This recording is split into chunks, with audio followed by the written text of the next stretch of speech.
So socialisation is a term that you hear commonly, particularly if you are considering getting a puppy or you've just got a new puppy.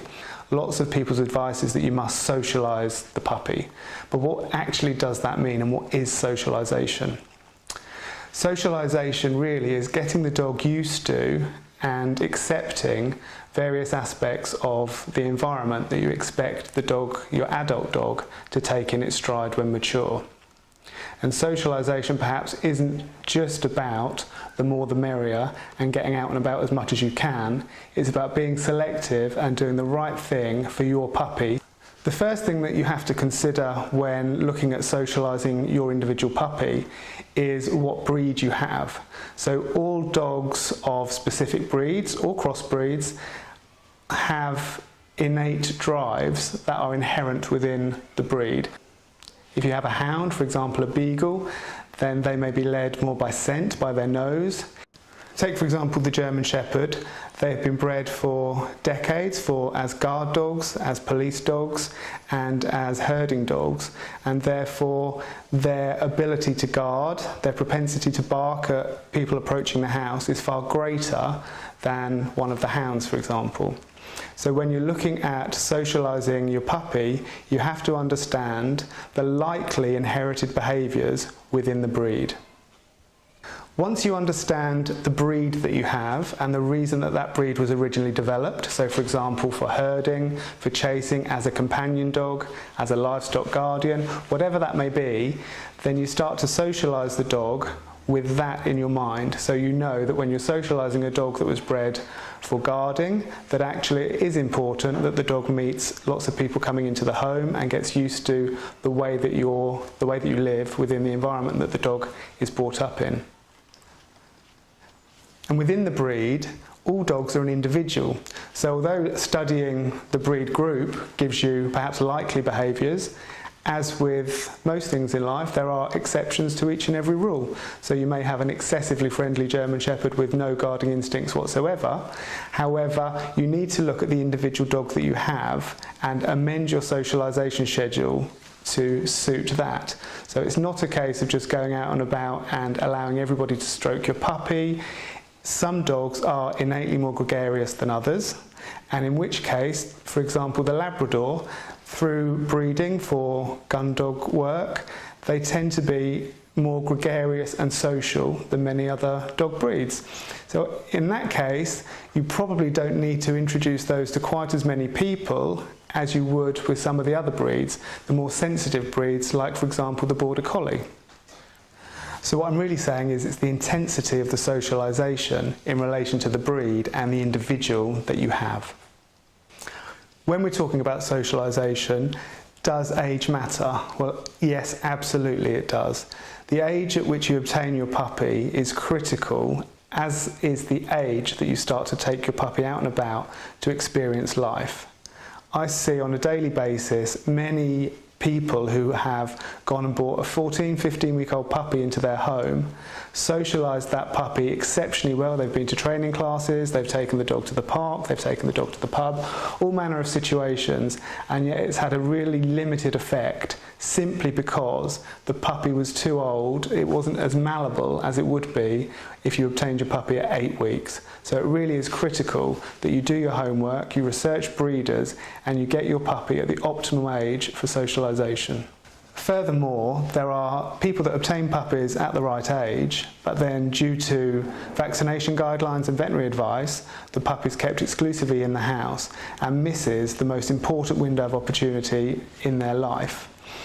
Personally, in consultation with my own vet, I take my puppies out from the age that I get them at 8 weeks, and I'm careful. I carry the puppy around.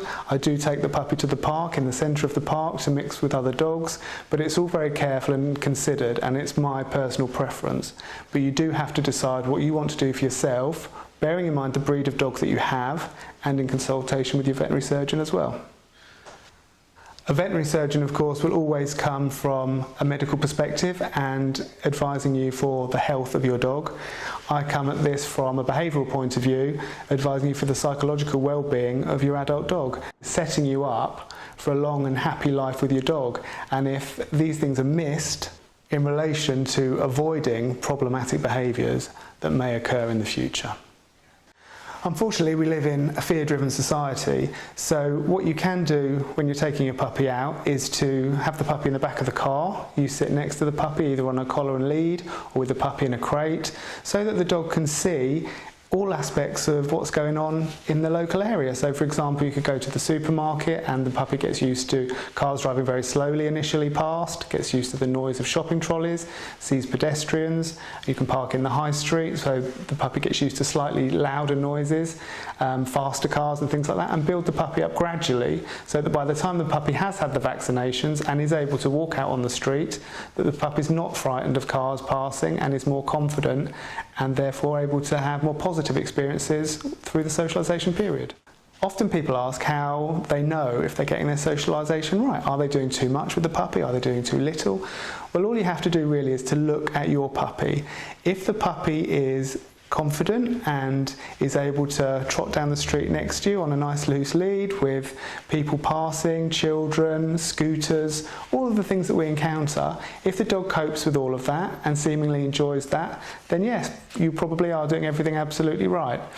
If you find, on the other hand, that your puppy is a little bit timorous with some noises, or when you see slightly larger dogs, the puppy recoils behind your legs or panics slightly, then in those instances you would need more careful interaction, more careful socialisation with other dogs so that the dog gets used to that.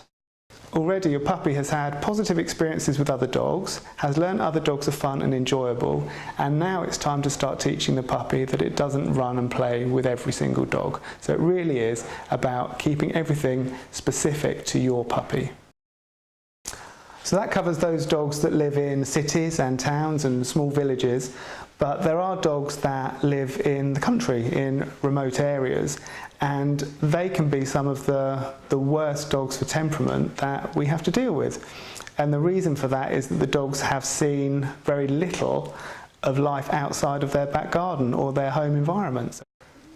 So the dog may well be used to seeing family and friends visiting or getting on with one other dog that perhaps it lives with, but it certainly won't be used to a whole array of different people and won't have the necessary social skills to engage properly with other dogs that it may encounter on a walk. Now, some people think that they've got a large garden or a couple of acres and that's sufficient for the dog. It's certainly not sufficient for mental stimulation onwardly, but for your young puppy who you want to develop into a confident, balanced adult dog, then the dog needs to be taken into neighbouring villages or towns and exposed to all aspects of life that the dog will be expected to encounter at some stage later on in its life. And it's important that you do that within the window of opportunity that you have.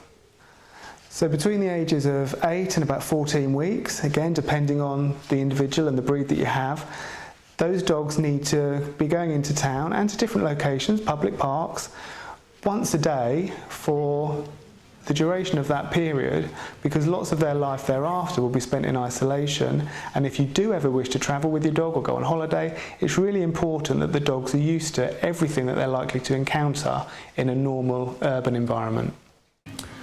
So when you are taking your puppy out and about and hopefully going for coffee and having nice experiences together, lots of people are drawn to a cute puppy. So many people will come over to you, coo over the puppy. Oh my goodness, it's so cute. What's his name? How old? And that can be a really beneficial experience for your puppy. However, there is a point where you need to draw the line. If you have one of those dogs that are very friendly, very social, have had lots of positive experiences to date with people in public places, then those dogs can start to expect to get affection and attention from everybody that's passing. And your puppy won't be as cute as it is now forever. It may well be to you, but certainly not to the general public. And almost the general public will be training your puppy to jump up at them, to approach them for attention until they've had enough. And when your puppy's 6 months old and it's still trying to get attention from everybody, then people will be rude to you, telling you to get your dog under control. So when you are out socialising your dog, what you have to remember is it's your puppy. Other people don't have the right to impose. They should ask you if they can stroke your dog or not, and you have every right to stop them doing so. Because in the future, the dog, when its problematic behaviour gets you into trouble and gets you shouted at, It's because you didn't control the people and didn't control your dog to stop them touching it and allowing your dog to jump and pester them. So having a puppy should be a really fun and enjoyable time. Some people find it very difficult. If you do need help with obedience training and more information in regard to socialisation, nutrition, toilet training and all of those problems that you may encounter, then the DVD Smart Puppy Training is available from Pets on Film by myself and my colleague Vicky Laws, and that covers from 8 weeks right through to the puppy being 6 months old and obedience trained.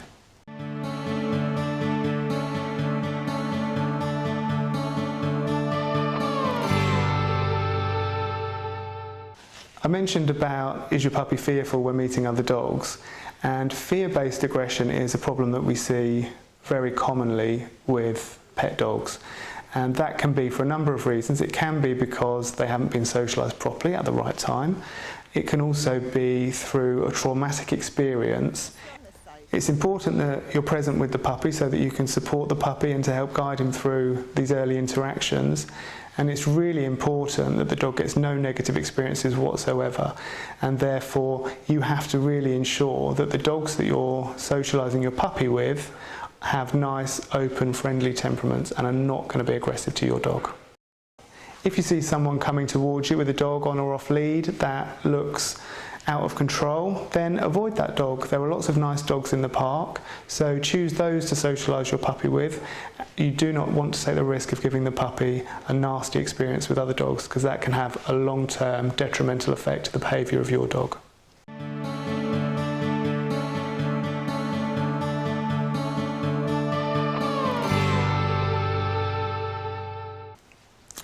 Selecting a puppy that's right for your lifestyle. How do we go about that? Lots of people go and get a puppy because their friend down the road has one and it's cute and nice and has developed into a nice dog. And that really shouldn't be the criteria for you obtaining a puppy that hopefully will be in your family home for between 10 and 14 years. An example of that is, personally, I choose to own Rottweilers. I currently have 3 of those, and lots of people are pleasantly surprised because the breed doesn't have a particularly good reputation. People are often very surprised that my dogs are friendly and well trained and we compete in various disciplines, and that has been a large amount of work. I invest an awful lot of time. I spend a great deal of time with my dogs, training and through the socialisation period, ensuring that they develop nice, sound temperaments, and I manage them through obedience training. Now, because people see my dogs, that most certainly is not the breed for the majority of people. It can be very hard work. So selecting a dog based on a dog you've met or a dog you had as a child is not the criteria for choosing a dog. So when I say I compete with my dogs, I train in various disciplines. So I teach my dogs things such as scent work, I do Kennel Club Good Citizen dog tests, I do temperament assessments with my dogs. I also compete in working trials disciplines, which involves scent work, obedience and tracking. And for that you have to invest an awful lot of time training the dog. So you spend a great deal of time with each dog, teaching the dog new things, and that cements your relationship. So to look at my dogs as an example of an average of the breed and decide that you'd like one of those, the reality is the hundreds of hours that I've put into training is not something that the average pet owner can or will do. So I've used my dogs as an example, but there are many breeds. Take, for example, the Siberian Husky. Beautiful, stunning looking dog, and it may be that you go into a home, see one of those, interacting with the child, and you think, oh, I'd quite like one of those. But again, you haven't seen that dog in public places, running free off lead, because many of the breed are not able to do that because they're not easy dogs to manage. In fact, they're difficult dogs to train. And so you really need to do your research and make sure you understand the ramifications of the breed that you're choosing. So when you're looking at selecting a puppy, there are of course lots of websites available to help you, but a colleague of mine once said you should choose your dog like you do a car. So it's for practical purposes. It's not because you'd like a sports car that you can't get the kids in the back of. you have to choose the dog to fit into your home. So if you have a small house, then the smaller breed of dog is naturally more suitable, or a dog with lower energy levels would be more suitable in a smaller environment with a smaller garden. You have to factor in how much exercise you're willing to give that dog on a daily basis. Some dogs require an awful amount of exercise, and some people cannot fulfill those needs. And if you can't fulfill the needs of the dog's exercise and stimulation requirements, then you could find that that dog starts to stimulate itself in the house by chewing furniture, excessive barking, or an array of other behavioural issues because you can't fulfill that dog's needs. So now let's look at the dynamics of your family construct. If you have young children in the home, or indeed elderly relatives that either live with you or come to visit frequently, then that has to be a consideration. If you go and get a large boisterous dog that's likely to knock over toddling children or frighten elderly relatives or pose them a danger just through overexcitement, then you need to select a breed that is going to fit in with the circumstances in which you live.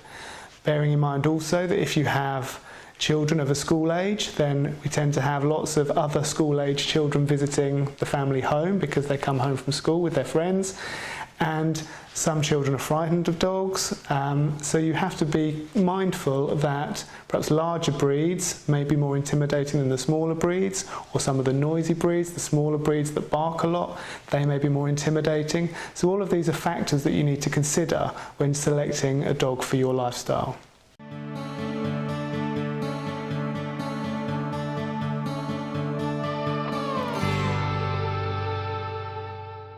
So whatever breed of dog you choose for your lifestyle, the dog has to be obedience trained and managed to fit into civil society. Now, not all dogs learn at the same rate, not all dogs are as malleable as other breeds, and when selecting a dog, you need to be mindful of the legislation that we have to live within with our dogs so that you are able to train the dog properly to function in society. So obedience training for puppies is something that is absolutely critical and something that a surprising amount of people overlook. Now, what age should you start training your puppy? Well, pretty much from the outset that you have the dog in your care. So I advocate getting the puppy at about 8 weeks of age, not very much older than that, and allowing the puppy to settle into your home, get used to the new environment, and then within a couple of days you start your obedience training. Some people advise that you wait until you can go to attend a puppy training class, or a puppy party as they call it at your veterinary practice. People used to advocate waiting until the dog was 6 months old before you started training, but now we know that puppies are incredibly malleable, and using food and toys we can start to teach puppies an array of actions that will last them throughout their life. For example, we know psychologically that puppies can learn a great deal even prior to 8 weeks. They very quickly learn to associate the cupboard door opening with the food bowl coming out. Perhaps opening the back door means they get access to a garden. They make links with all of these sounds and corresponding actions. So therefore, that means that we can start to teach them fundamental exercises for the rest of their life. So there are 3 main places where we'll train a puppy. Starting with the home, it's critical, of course, that the puppy learns to behave in that environment. That's the environment where you invite friends for dinner, where the dog spends an awful amount of its life. So naturally, that's the first environment that you'll start training, because that's the first environment the puppy enters into. And that is perhaps one of the most important places that the puppy does learn to carry out actions for commands. So if you obtain your puppy at 8 weeks, prior to attending a training class, the puppy really should be taught the following. So the puppy should be able to sit,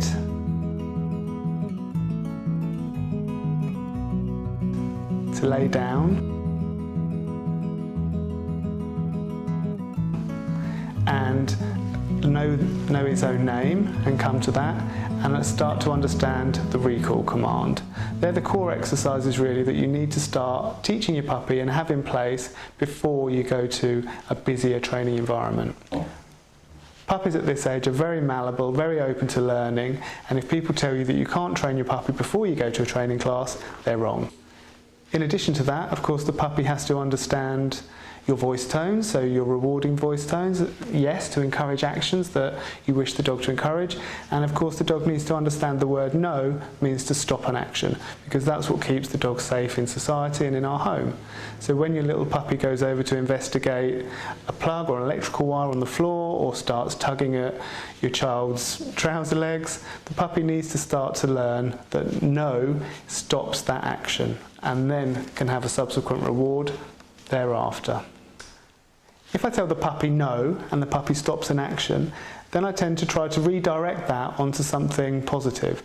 So rather than have the puppy chewing the skirting board, I'll redirect the puppy onto a dog chew or a toy that the puppy can chew and enjoy chewing and relieves teething pain, rather than the puppy selecting what it wants to do. So of course there is no design in canine evolution for your puppy to start selecting dog toys over other objects around the house.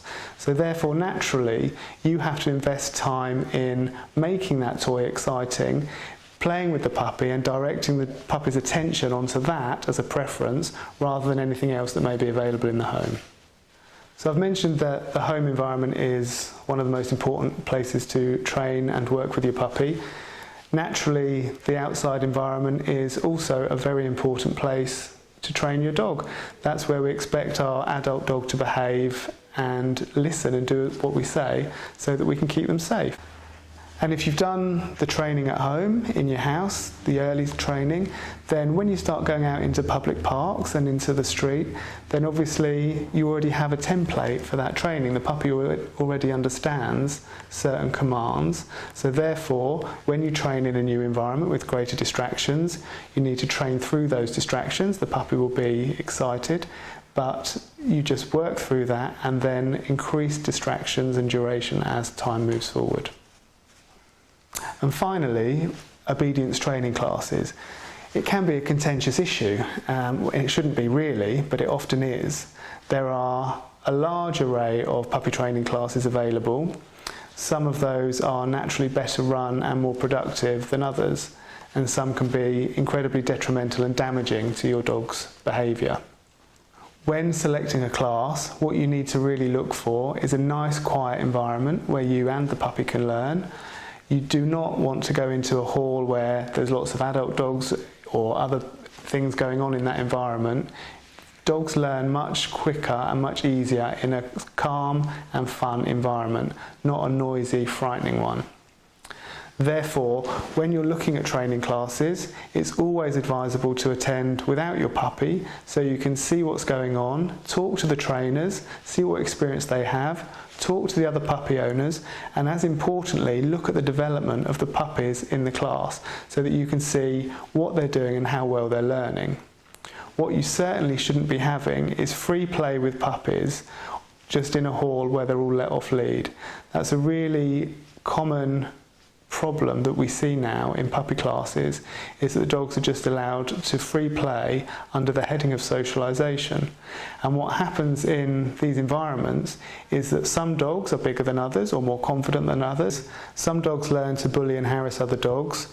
So for example, the more boisterous, more confident dogs may find it fun to play and jump on the smaller dogs that are not finding it so much fun and are actually timid.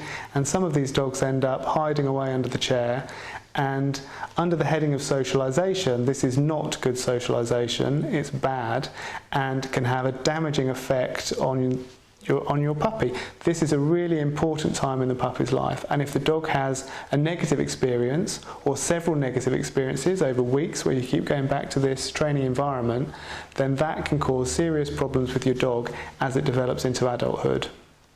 When you are in a training environment, what you have to remember is that the point of going to an obedience training class is to obedience train your dog.